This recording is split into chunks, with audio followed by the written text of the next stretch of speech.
Hey everyone. Let me know if you're able to see the screen and hear me okay. We can hear you and see you. Yay. Okay, good, good. Sweet.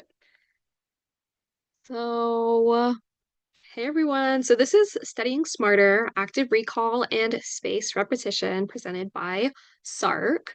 So, oh, Before we get into the material, if you could just scan this QR code to sign in for attendance, please, and thank you. And then you can just let me know in chat once you guys have successfully done that and when we're ready to move on.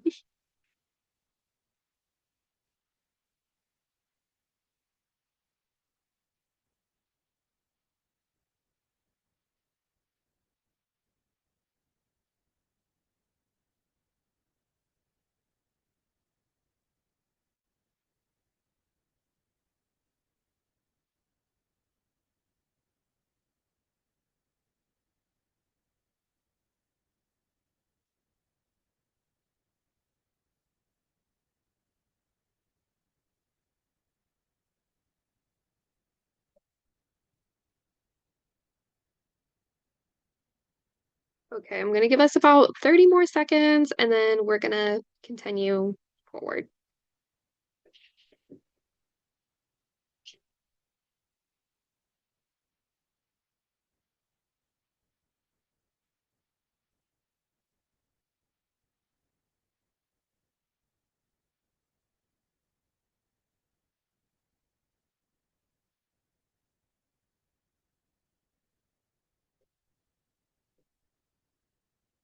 Okie dokie. So if you guys need me to go back to attendance later on, if you need the attendance recorded, just let me know at the end of the presentation.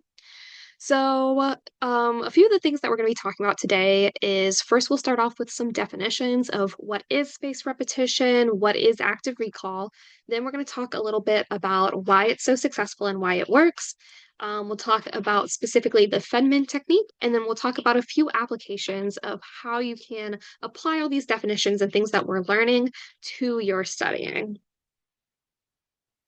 So, starting off with kind of an open-ended question, so you can reply in chat or on mute, whatever you're comfortable with.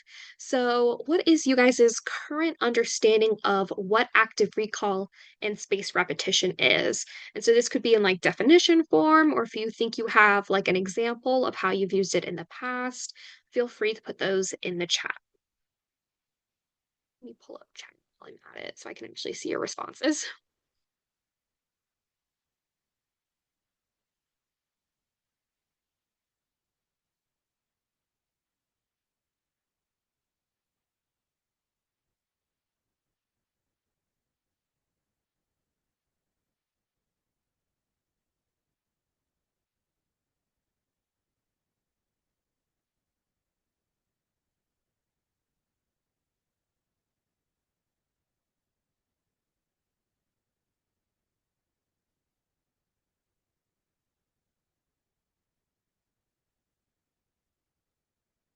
Any takers? Any takers for what we think active recall and space repetition might be?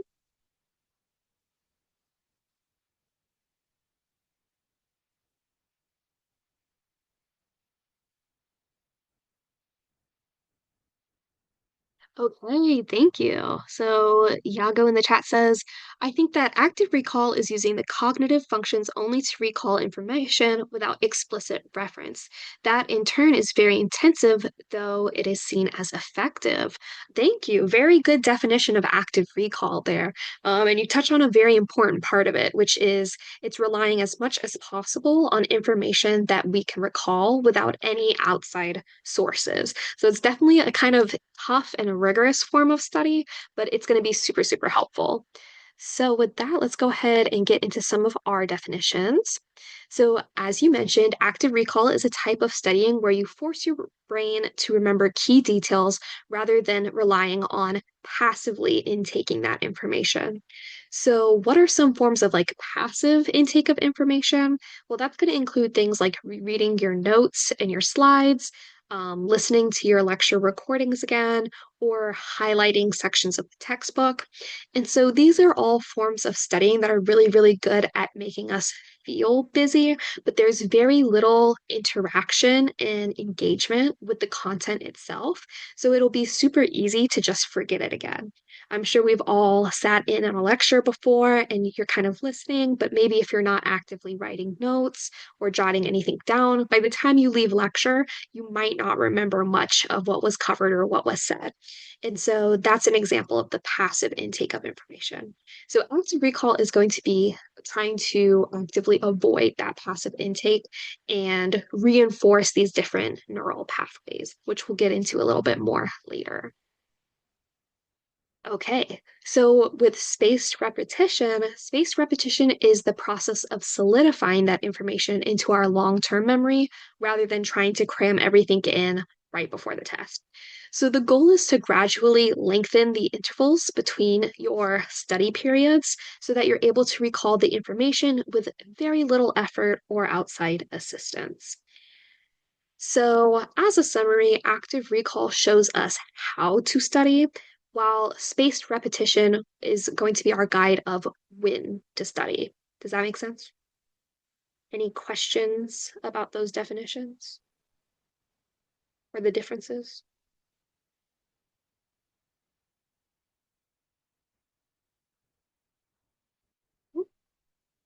All good. Yippee, yippee. Okay, sweet. So, getting into some of the reasons of why active recall works, because I don't know about you guys, but when I receive new study tips, like I want to know exactly how they work, why they work, instead of just being told to do them, right? So, why active recall works is actively interacting with content strengthens the neural pathways and can stimulate multiple different parts of your brain. So, when you're passively reading, it can also give you the full solution of understanding the material. So I'm sure we've all had those situations before where maybe you're reading the textbook or the professor notes and you're like, yeah, yeah, this all makes sense. And then let's say you have like a quiz or a test in class, and then suddenly you're like, man, maybe I didn't quite understand that as well as I had hoped I would, right? So gaps in knowledge are really, really hard to find or be exposed when you're just reading through the material again. But active recall is going to highlight those gaps for you. So you're going to know what you do know and also, more importantly, what you don't know. And this is going to be super easy to do by completing practice questions. So, why spaced repetition works? So, we have this kind of graph here, which shows your memory retention versus, if I can move the little bar, oh, the elapsed. I don't know if you guys can see the bar. I hope it's not, maybe I'll move it up there so it's not blocking you guys' view of the graph. So this first line that we see here, this is how long you retain your information if you only ever cover it one time and that's it. So if you first learn it by day 3, you've lost like the majority of the information, right? You're not retaining it. And then these different lines at these different intervals show all the times after you've reviewed that information again. So what we see here is the pattern is every time you re-review that material, the graph sort of flattens out a little bit. And what that means is you're retaining, or the elapsed time that it takes for you to retain this information is increasing. So you're remembering it for longer and longer and longer. And that's eventually what we want to get to, because we don't want to be like reviewing and re-reviewing content every single day. That's simply unrealistic when it comes to the college lifestyle. So spaced repetition helps to make sure you can retain it without having to study it every single day. Sweet. So, what does spaced repetition look like in a summer class? So, I kind of have this example here for us. So, let's say that you have your lecture day on Monday. So, the first time you're going to want to review that material is going to be Monday afternoon. So, let's say we have 9 a.m. lecture. Monday afternoon, we're going to be wanting to review that because, like I said, I don't know about you guys, but once I leave lecture, half that information is out of my brain, right? It's a lot of information to take in all at once. So during your first review, maybe try and fill in those gaps from lecture. If you have a few friends from class, try and like cross-reference, see what points you might have missed. And then I would continue that on the very next day. So Tuesday, your second review, try and fill in any gaps with extra resources. So that could be resources like YouTube videos, if you know that there's good YouTube videos. I know one is like really good is Organic Chem Tutor. It has it for a lot of different subjects. You could also use if your professor posts their PowerPoints after the lecture, or if they let you record lecture. Those are all good resources to fill in those gaps of anything you may have missed during active lecture time. So by Thursday, you're going to want to do your third review. So this could include something like creating and studying flashcards. And then by Sunday, your fourth review, maybe you could teach it to a friend who is in a class and you can take turns explaining different concepts to each other. So, one thing I do want to note is that in between these reviews, you can kind of notice that the level and in depth of the review that you're doing is increasing with each one of these extra reviews. So, you don't start out with teaching a friend because that's a little too intense right off the bat, right? But you're eventually going to be ramping up your level of understanding as you lengthen the days in between your study times. And so, in the scenario, let's say right before the test day, you're going to do a fifth and final review, and maybe that's going to be a review where you do a sort of self-test on yourself. So making practice problems and quizzing yourself. So this is going to be like a really good layout for summer classes, especially if you guys, I don't know if you guys are in any summer B classes or if you're mainly summer C, but if you're in summer B classes, they move very, very quickly. So having a game plan ahead of time is going to be super important to your success in the class. Any questions about spaced repetition and how to apply it in summer classes?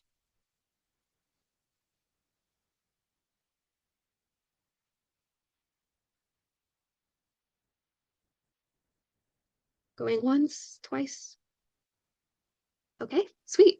So, another question, and again, you can unmute or type in chat, whatever you're more comfortable with, is how have you used active recall or spaced repetition in your studying currently?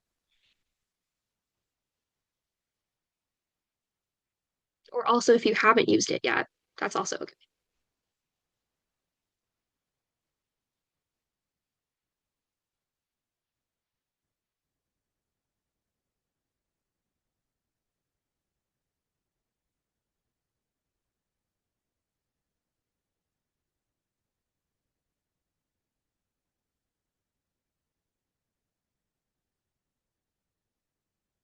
Let me see.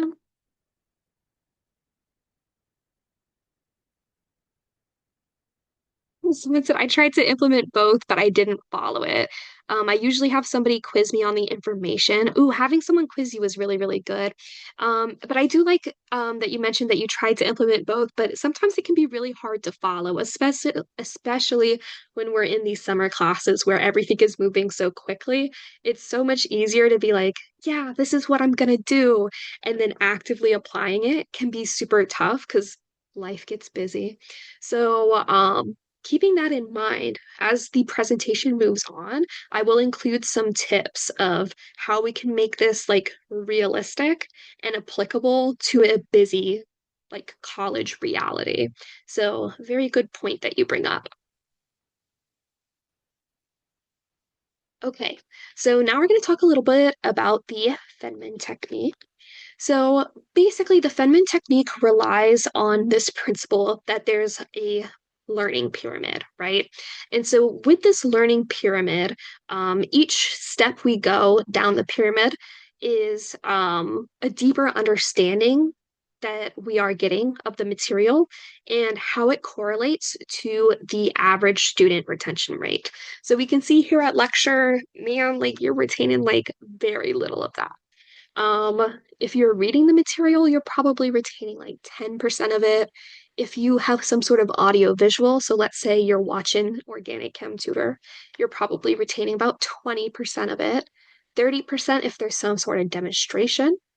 50% if you're participating in some sort of discussion about the material, 75% by practicing doing it. So this could be through self-testing, quizzes, flashcards, and then 90% if you teach it to others. Well, I guess 90 to 100% if you're able to teach the material to your fellow peers. So, with that in mind, and we can be honest here, what level of retention do you think you usually get to in your classes that you're taking?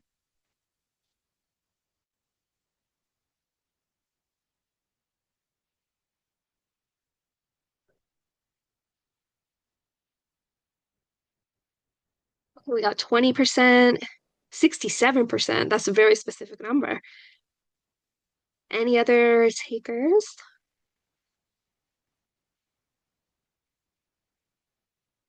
I guess while we're also on it, like what I can go back a slide so that way we can see if it lets me. No, oh, I'm spoiling the rest of the presentation. Oh my goodness. Zoom is like hates me right now. There we go. There we go.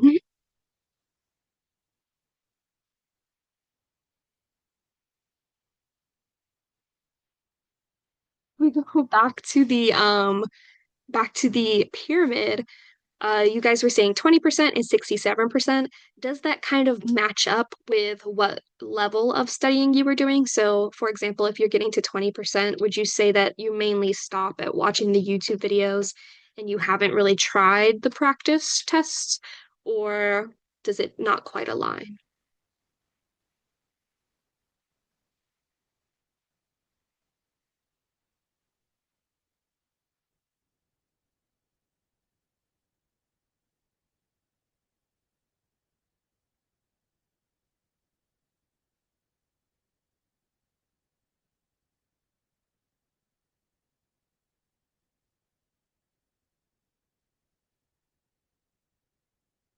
I'd say I did practice tests, but not quite effectively.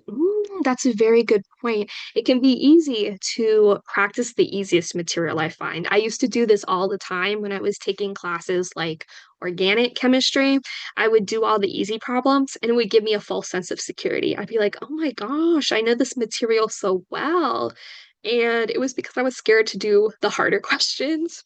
But that's one thing I would definitely recommend. Two main things. One, don't be scared of those hard problems. Like, unfortunately, you're going to have to know them eventually, right? So make sure that you're testing yourself to the harder ones. And then two, if you know that your final or your upcoming exam is going to have time restraints, definitely important to practice with those time constraints. Because if I give myself 30 minutes to do the problem, like, yeah, I'm going to be able to solve it, but am I going to have 30 minutes on the test day? So those are all things that can we can keep in mind and apply when we're studying that make the practice test a little more realistic. Um, Natalie says, I'm a legal studies major, so reading is the primary method of my studying. I recently found practice tests to be quite helpful. Ooh, legal studies. Yes, definitely. Very dense text that you guys have to read. So, reading, definitely a huge part of your studying, but still trying to find a way to incorporate those practice tests are going to be huge because it's going to make it a lot more accessible and it's going to help those pathways strengthen. Great job. Good interaction, everybody. Okay. Yippee. So, getting into the Feynman technique, basically the goal of this technique is to build up to that 90% retention. So, it incorporates a lot of the concept of teaching it to someone, which sometimes can be easier said than done. So, if you don't have anyone who's taken the class with you, you can also just pretend that you're teaching it to someone. So, this could be like drafting up like an explanation as if you were explaining it to someone. So, how you would do this is one, you would choose a concept, you would teach it to someone or act as if you're teaching it to someone. And then you're going to reread or re go over what you did and identify where you might have gaps in knowledge by comparing it to different resources. And then once you've repeated these two steps, and you think you have like a pretty strong explanation, you're going to try and refine and simplify as simple as possible the definition. So you might have heard it before, like explain it to me like I'm five kind of beat. That's going to be your end goal. Because if you can take it and simplify it, that shows true mastery of the subject. So, in order to kind of break down these steps a little bit more, I would want to show it as though we are going through this. So, let's say that we're all in Bio 1 right now. You're all my classmates, and we're about to have a test on Punnett squares. So, step one, identifying what we want to go over. I want to learn more about Punnett squares. So, step two, I'm going to try and summarize this and create an explanation as if I'm teaching somebody else the topic. So, let's say that the definition I come to is Punnett squares are a genetic tool that helps us visualize genotypes. Step three, I'm going to compare it to my other materials before I move on. So let's say I compared my explanation to the notes and I forgot about the concept of dominant and recessive. So let me go back to the drawing board and let me adjust my definition so that it includes those two very important topics. And then lastly, step four, now that I understand the concept, let me actually draw the Punnett square and apply what I have learned. So that's just a quick example of how, if you were studying for a class, you might run through those four steps of the Feynman technique. So, what are some other tools? In that example, we were using a Punnett square to like test our knowledge, but what are some other tools we can use to simplify or portray the information that we just learned through the Feynman technique?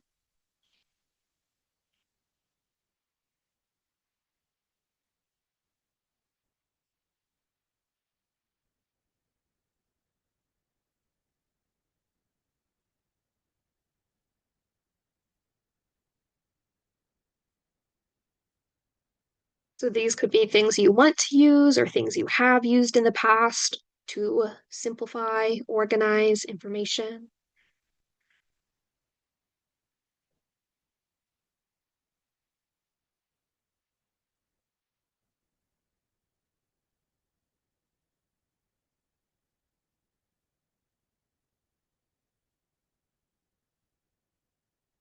Let me pull up chat. Oh, the QEC method. Oh, I'm not quite sure I know that one. Can you explain that one a little bit more to us?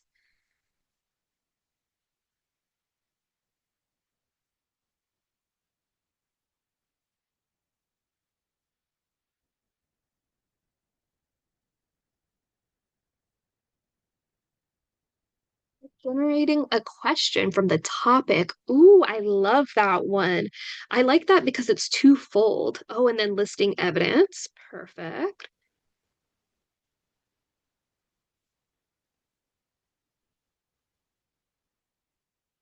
That's a really good one. I like that one. Yeah, anytime you're writing your own questions, it's going to be super helpful because not only are you practicing doing the self-testing, you're also getting into the mind of the test writer. So thinking about how could they phrase this? How could this be posed on the exam? And then you also said, in concluding or summing up information. Perfect. That's a really good one. I like that. So I think a visual method that kind of ties very similar um, aspects of that is the Cornell notes. Have you guys ever taken Cornell notes before? I'm kind of old school, so people kind of either love them or hate them, but if they work, they work.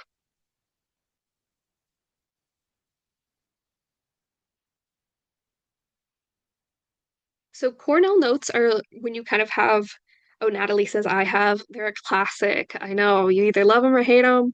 Personally, I find them pretty helpful, but they're the ones that like you're kind of set up your page like that, and you have like the topic across the top. You have like keywords, subjects, questions along the side, and then your main information in like the larger area.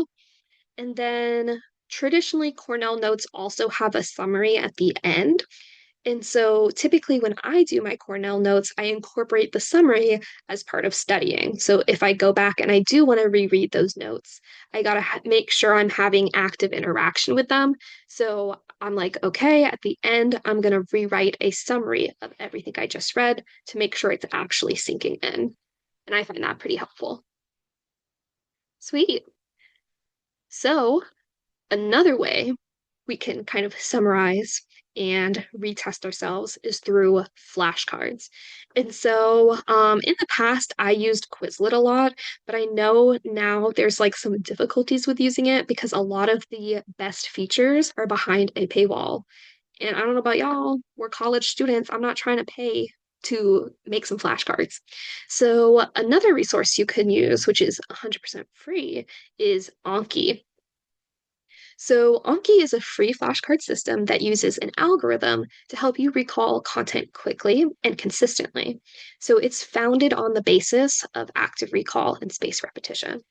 So, if you look into Anki just to like save you yourself from being confused, there is a download version or a web browser version. And so currently some features are available on Anki Web. So example like the writing feature where you can type in your answers, not available on the web version, but Anki Web does have the benefit of being accessible across all your devices. So whichever one works best for you. But for the next few examples, the pictures that I'll be showing are from the web version of Anki. So this is what it looks like when you get into Anki. So the first thing you're going to do is click on the option that says create a deck. And so kind of like Quizlet, if you've ever used Quizlet or like physical class flashcards, that's going to be like the main topic, the bundle that you're working on. And so then you're going to click on adding cards. And if you have multiple decks, on this part along the side that says deck, you'll just pick from the options. So let's say I am taking Bio 1 and I'm also taking Chem 1. It'll show up as a drop-down menu, and then I'll click Bio 1 to make my flashcards for my Punnett Square test. And then you can write what you want on the front, and then also what you want on the back. And then you can also add tags. And so the tags make it easier for you to find your flashcards later. So let's say my final is a cumulative final and I'm brushing up on on my material and I'm like, dang, I really forgot a lot about evolution. So if I had gone through and tagged my cards, all of my cards that mention evolution, I can type that into Anki and it'll pull up the card with those tags and I can study just those ones. So it makes it easier to organize and restudy. And so the really interesting thing about Anki that isn't available through Quizlet or through other sources is that it has a built-in spaced repetition feature. So every time you're solving a flashcard on Anki, it gives you this little survey at the bottom of the card, and it'll ask you to assess how difficult the content in that flashcard was. So based on your answer, the algorithm will determine how much time it'll allow to pass before it shows you the card again. So, this allows you to study what you need most rather than overloading on information that you already understand. So, that's something that I found difficult because I'm a big flashcard user. I would just go through every single flashcard again and again and again. And let's say you understand 70% of the flashcards, but not 30%. Again, you're going to get that false sense of security where you're like, yes, I understand the majority of it. Like, I'm flying through these flashcards. And it's really easy for that 30% to fly under the radar a little bit. So, definitely highly recommend using this spaced repetition feature. And it also takes the pressure off of you because spaced repetition can be hard to apply in our day to day. So let the algorithm kind of work it out for you. Sweet. So is there any questions about Anki or its spaced repetition feature?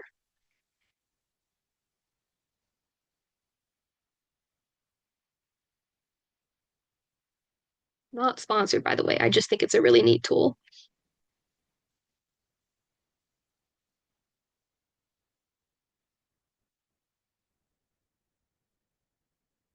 Sweet. So if you're interested in trying it out, I do have this QR code, so you can scan the QR code, make your account, and start making some flashcards for your classes. I'll leave it up there for about 30 seconds if you want to scan and see what it looks like.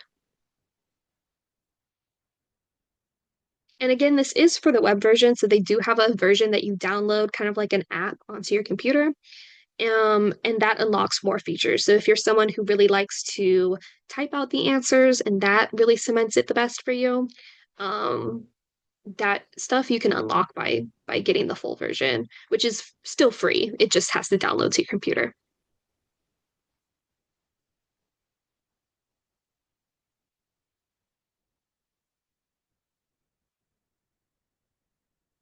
Sweet. So flashcards are a really great method, but they shouldn't be your only resource, right? So another resource that is really, really good is self-testing. So we kind of mentioned this already when you guys mentioned the QEC method kind of ties into self-testing.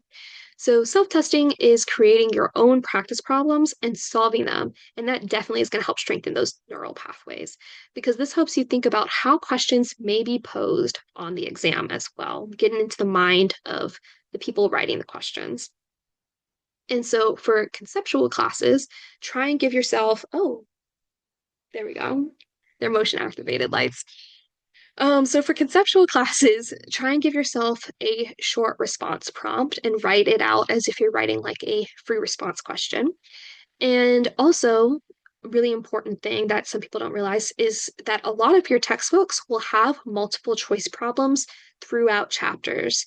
So you can use these to help you study. The one thing I'll say about these is that when textbooks provide multiple choice problems, they also usually provide the answer key with them.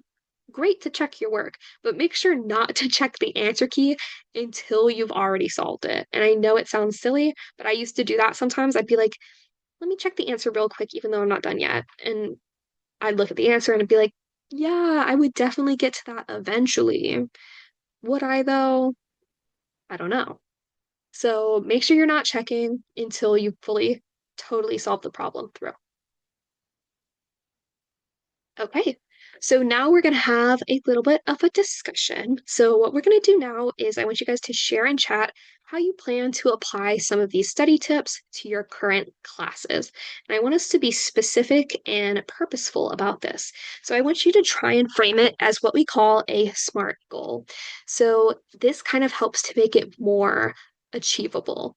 Right. So I know one of us mentioned that you've tried to use these methods in the past, and it just gets really tough to continue to reinforce them. So, what makes it a SMART goal is that they're specific, measurable, attainable, realistic, and timely. So, an example of something that might be considered a SMART goal is before my next exam, I will create one Anki deck covering the exam material and complete 3 full review sessions from the deck. So you can see we have a very specific thing, action that we're meant to do. It's measurable. I think it's obtainable 3 times before the next exam. And then it's also timely. We're giving ourselves a very specific time limit to it. So, any questions about that?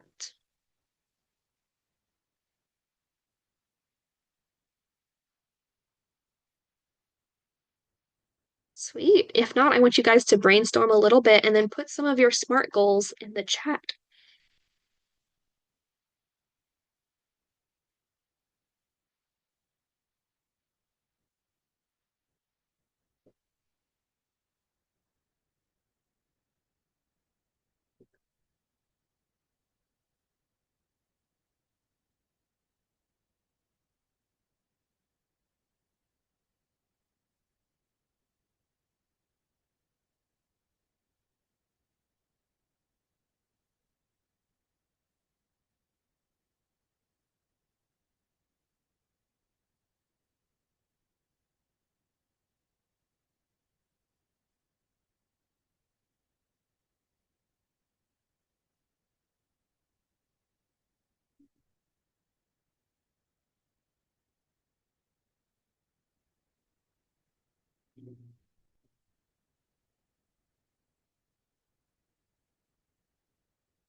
Okay, we have a lovely example. So before my next exam, I will allocate 1 hour to create a study guide for my, oops, oh my gosh, chat is moving too fast for me. Let me scroll back up.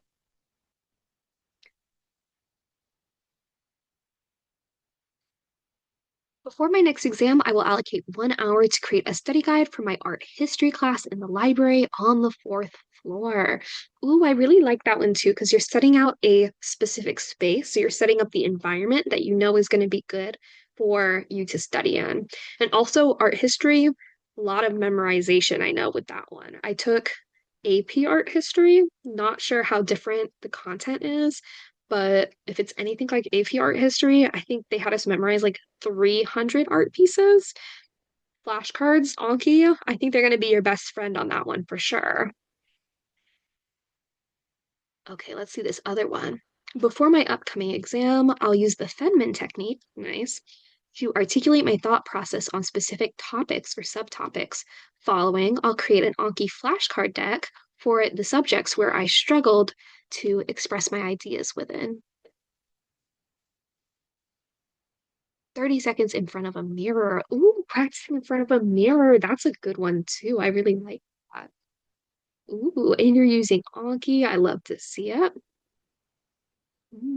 Okay. Anyone else have any other one that they'd like to share? Also, if you're struggling with a specific part of the SMART goal, you can go ahead and just share what you got. And if you're like, I got this, but I don't know how to make it timely, we can workshop it a little bit. We can think of some specific ones. Or also for like a specific class that you're taking. I don't know. Are you guys taking summer B classes mainly or like summer C classes?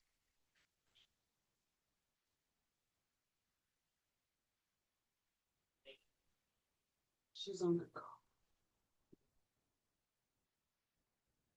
Summer B, mainly summer B. Oh, yeah, those are super fast-paced classes. So that's where the timeliness of it is going to be super important, right?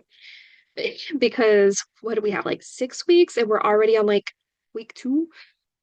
Definitely want to make sure when we're making these goals for ourselves that we're including some kind of time limit for them.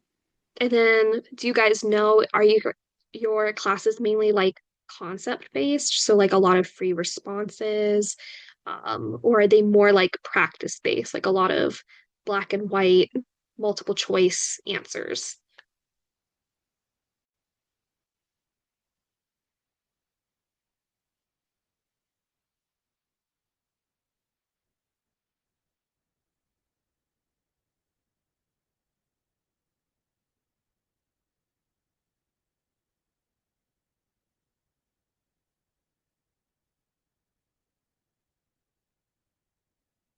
Hmm. Practice-based, a lot of multiple choice and some discussion. Okay, good to know. Good to know. These are all important components when we think about how we want to set up our study of how long do we have, how are these questions going to be posed to us. So if we're in a lot of practice-based classes, I would recommend trying to find multiple choice questions. And so sometimes if you don't have a textbook that provides them for you, literally just typing in the topic into Google and typing multiple choice questions afterwards, you can find a lot of free resources that like professors and teachers use at different levels to kind of self-test yourself that way. Um, those are going to be super helpful because I know a lot of times people think that multiple choice is easier, but I see that a lot of students kind of get thrown off by how the questions are phrased. So definitely practice seeing that material in multiple choice form is going to be super important to effective studying. Awesome. So I really like the goals that we made. They're super specific, and I think they're going to be super helpful for this semester. So, with that in mind, do you guys have any other questions about the methods that we learned today, or about how you can apply them to your specific classes, or just summer B in general? I'm an open book. We have like a bit more time for any other open-ended questions.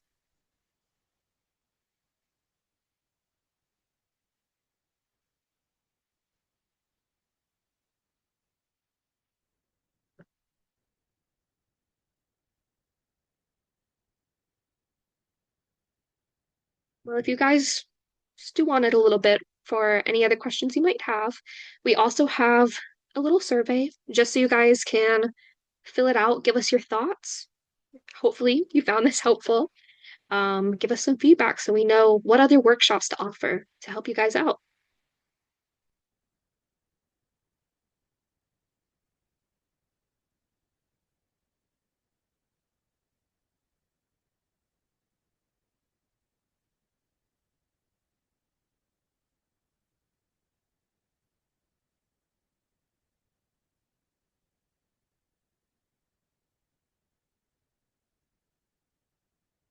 Um, are you guys having time management workshops? That's a really good question.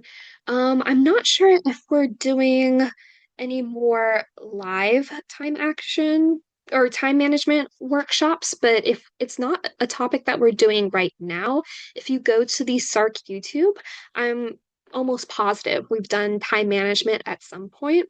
And you can watch one of those workshops too, because I know time management can be super tough during Summer Bee in particular.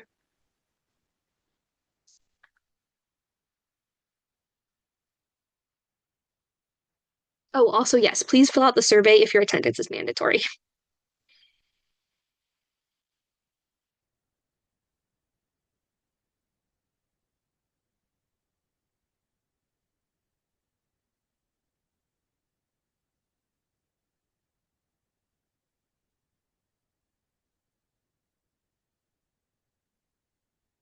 Of course, yes. I hope this helped.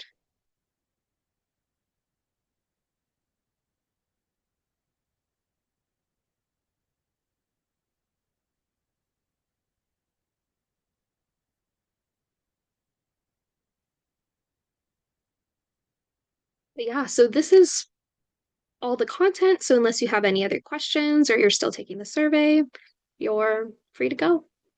I hope this helped you guys.